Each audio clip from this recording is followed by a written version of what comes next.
Hello friends, today we are going to discuss about sustainable development. Today's interventions are more drastic in scale and impact and more threatening to life support system both locally and globally for our environment. Until recently, such interventions were small in scale and their impact was limited. Today's interventions are more drastic in scale and impact and more threatening to life support systems both locally and globally. This need not happen. At a minimum, sustainable development must not endanger the natural system that support life on earth, the atmosphere, water, soil, and the living beings. So there is need for more sustainable growth. The growth has no set limit in terms of population or resource use beyond which lies ecological disaster. Different limit hold for use of energy, material, water, and land. Many of these will manifest themselves in the form of rising cost and diminishing return rather than in the form of any sudden loss of a resource base. The accumulation of knowledge and the development of technology can enhance the carrying capacity of the resource base of the nature, but ultimate limits are there. Sustainability requires that long before these are reached, the world must rescue equitable access to the constrained resource and reorient technological effort to relieve the pressure. A communication gap has been kept environmental pollution development assistance groups apart from preventing us from being aware of our common interest and realizing our combined power. Fortunately, the gap is closing and we have to be more proactive.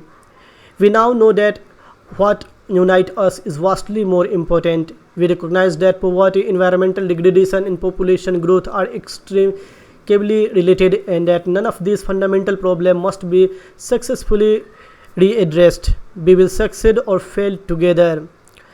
Arriving at a commonly accepted definition of sustainable development remains a challenge for all of the actors in the development process. Making common cause is something that US-based development environmental population NGOs, WCD public hearing, Ottawa on May 1986, they had decided that economic growth and development obviously involve change in the physical ecosystem of the environment. Every ecosystem everywhere cannot be preserved intact. A forest may be developed in one part of the watershed and extend elsewhere, which is not a bad thing if the exploitation has been planned and effects on the soil erosions and genetic losses have been taken into account. In general, renewable resources like forest and fish stock need not be depleted provided the rate of use in which the limit of regeneration and natural growth is kept intact. But most renewable resources are part of a complex and interlinked ecosystem, and maximum sustainable yield must be defined after taking into account system-wide effect of the exploitation. So there is a need for non-renewable resource optimization like fossil fuels and minerals. Their use reduce the stock available for future generations. This is not what mean by such resources should not be used. In general, the rate of depletion should take into account the criticality of the resource, the availability of technology for minimizing depletion of the natural resources, and the likelihood of substitutes being available. Thus, land should not be degraded beyond reasonable recovery. With minerals and fossil fuels, the rate of depletion and emphasis on recycling and economy of use should be calibrated to ensure that resource does not run out before acceptable substitutes are available. Sustainable development requires that the rate of depletion of non-renewable resources should foreclose as future options are available. So development tends to simplify ecosystems and to reduce the diversity of a species. As a species once extinct are not renewable, so they should be preserved. The loss of plant and animal species can greatly limit the option of future generations. So sustainable development requires the conservation of plant and animal species that are residing on our earth. So-called free goods like air and water are also resources. The raw material and the energy of production process are only partly converted to useful products. The rest comes out as a waste. Sustainable development requires that the adverse impact of the air quality, water and natural elements are minimized so as to sustain the ecosystem overall integrity and sustainability. In essence, sustainable development is a process of change in which the exploitation of resources, the direction of investment, the orientation of technological development are all aligned together, and institutional changes are in a harmony and enhance both current and future potential to meet human needs and aspirations. Equity and the common interest is of a great importance in our society. Sustainable development has been described here in general terms. So how the individuals in the real world to be persuaded or made to act in a common interest for the human being. The answer lies partly in education, institutional development and law enforcement, but many problems of the resource depletion and environmental stress arise from disparity in economic and political power.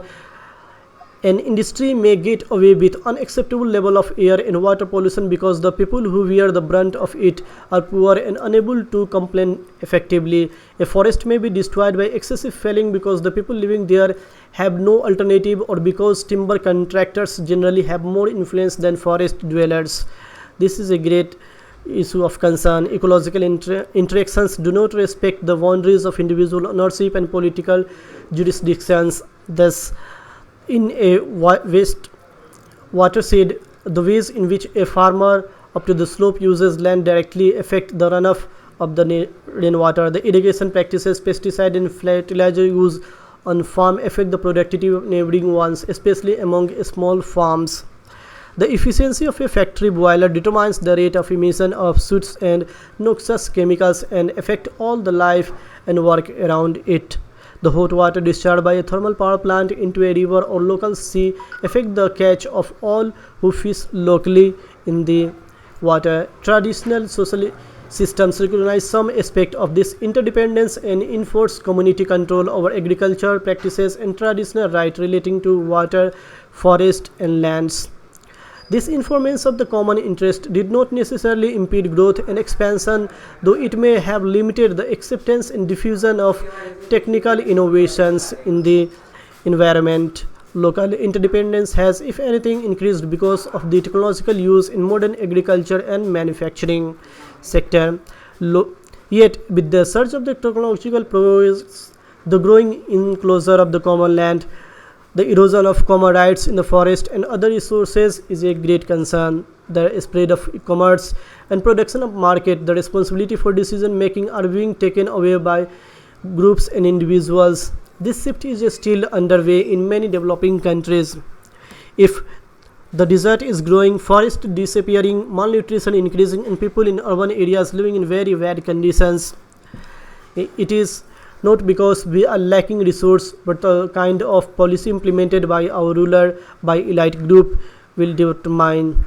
The denying people rights and people's interest is pushing us to a situation where it is only the poverty that has a very prosperous future in Africa, and it is our hope that our commission, the World Commission, will not overlook these problems of the human rights in Africa and will put an emphasis on it, because it is only free people who have right, who have mature and responsible citizens, who then participate in the development and the protection of the environment, will decide the future. A speaker from the floor of the WCED public hearing Nairobi in 1986, they had told that it is not that there is one set of villains or another of the victims.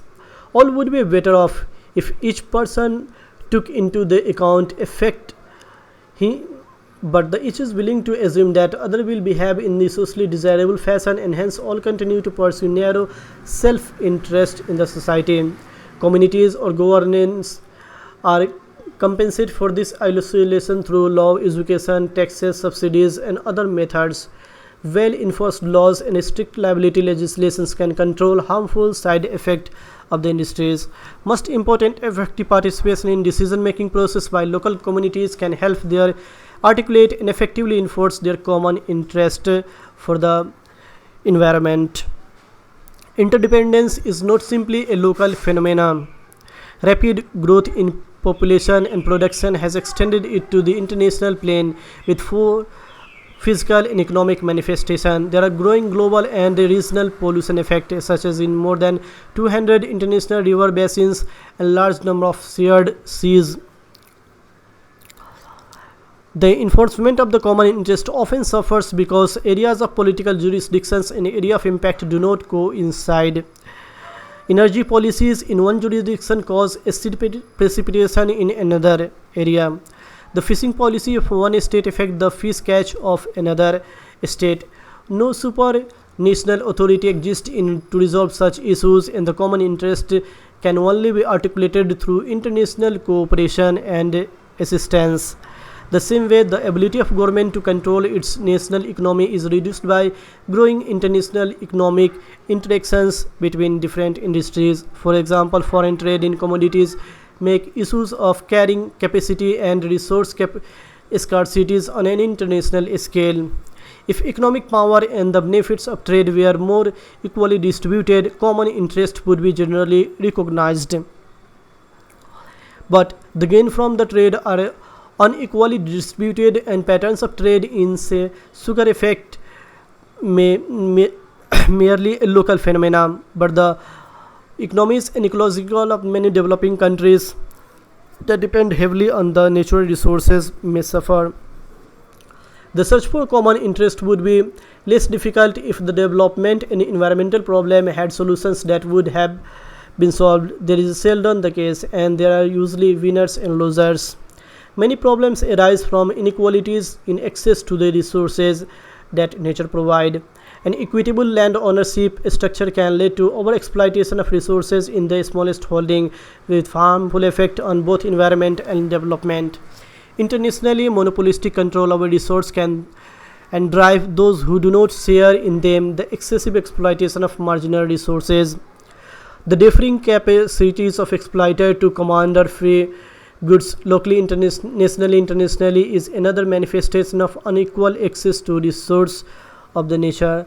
Losers in environmental development conflict include those who suffer more than their fair share of health, property, and ecosystem damage caused. As a system approach ecological limit, inequalities sharpen.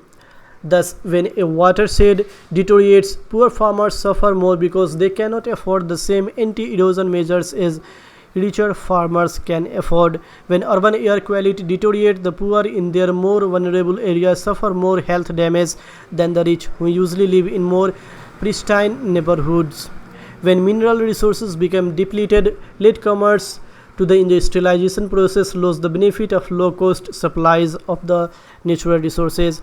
Globally, wealthier nations are better placed financially and technologically to cope with effect of the possible climatic change, and this is a great cause of concern. Hence, our inability to promote the common interest in sustainable development is often a product of relative neglect of economic and social justice between and amongst nations of the world.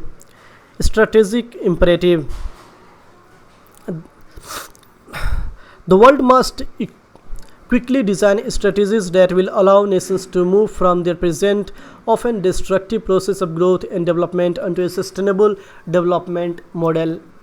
This will ensure policy change in all countries with respect to their own development and to their impact on another country's development possibilities. This chapter concerns itself with the national strategies. The required orientation in the international economic relation is dealt properly. Critical objective for environmental and development policies that flow from the concept of sustainable development include relieving growth, changing the quality of growth, meeting essential needs for job, food, energy, water, and sanitation, ensuring a sustainable level of population, conserving and enhancing the resource base of economy, reorienting technology and managing the risk, merging environmental and economics in decision-making process, reviving growth. For reviving growth, as indicated earlier, development that is sustainable has to address the problem of the large number of people who live in absolute poverty, that is, who are unable to satisfy even the most basic of their needs. Poverty reduces people's capacity to use resources in a sustainable manner. It intensifies pressure on the environment. Most such absolute poverty is in the developing countries. In many, it has been aggravated by the economic stagnation the 1980s. The necessary but sufficient condition for the elimination of absolute poverty is a relatively rapid rise in per capita income in the third world countries. It is often therefore essential that the strategies and declining growth of the economy is a great cause of concern. While attaining growth rate will vary, a certain minimum is needed to have an impact on. It seems unlikely that taking development in countries as a whole, their objective can be accomplished with per capita income growth of under 3%. Given current population growth rate, this would require overall national income growth of about 5% a year in developing economies of Asia, 5.5% in Latin America, and 6% in Africa and West Asia. Are these order of magnitude attainable? The record in the South and East Asia over the past quarter century and especially over the last 5 years suggests that 5% annual growth can be attained in most countries easily, including the two large countries like India and China.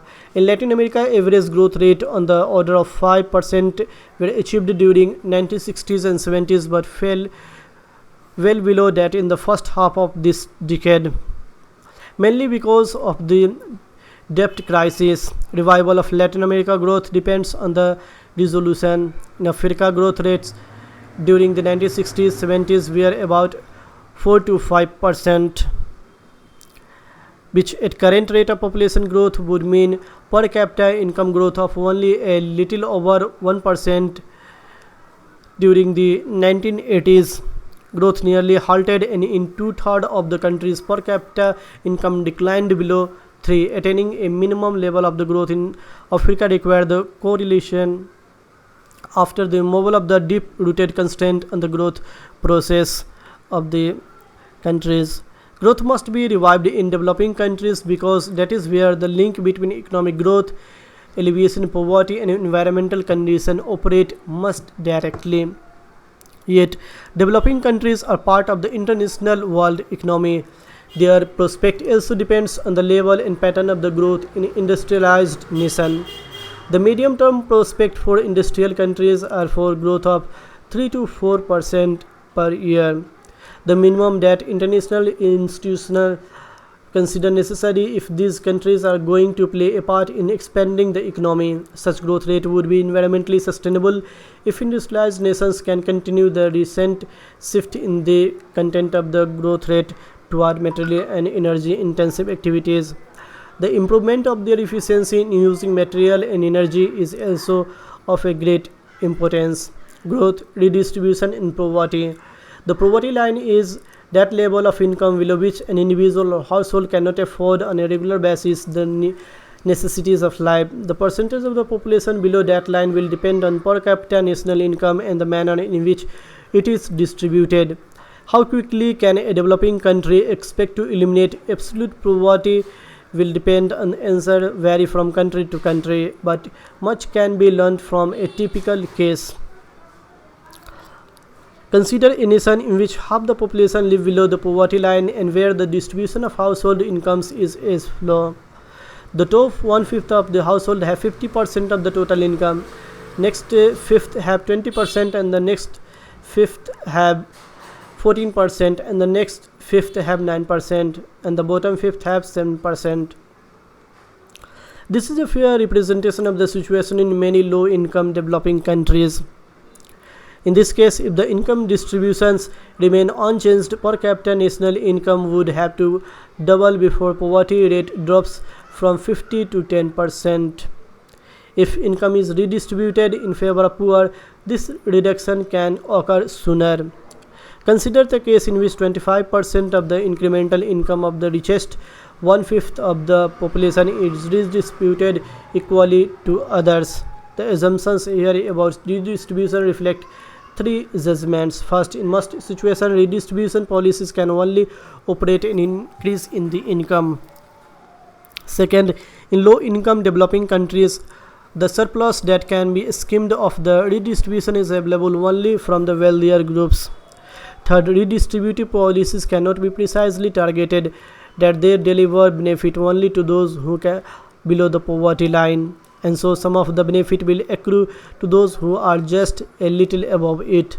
The number of years required to bring the poverty ratio down from 50 to 10% ranges from 18 to 24 years if per capita income grows at 3%.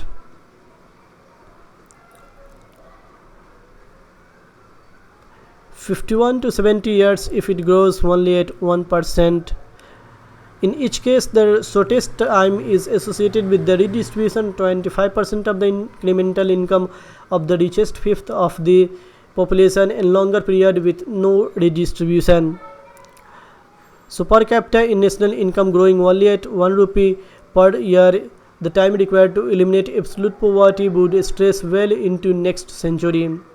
If, however, the aim is to ensure that the world is well on their ways towards sustainable development by beginning of the next century, it is necessary to aim at little 3% per capita national income growth and to pursue vigorous redistributive policies. As industrialized nations use less material energy, however, they will provide a smaller market for commodities and minerals from the developing nations. Yet, if developing nations focus their effort upon eliminating poverty and satisfying essential human needs, then domestic demand will increase for both agricultural products and manufactured goods and services. Hence, the very logic of sustainable development implies an internal stimulus to the third world countries' growth. Nonetheless, in large number of the developing countries, markets are very small.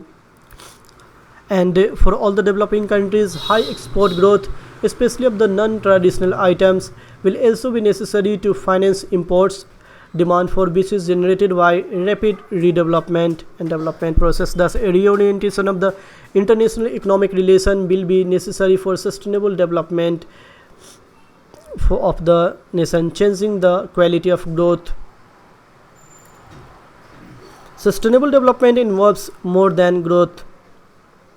It requires a change in the content of the growth to make it less material and energy intensive and more equitable in its impact.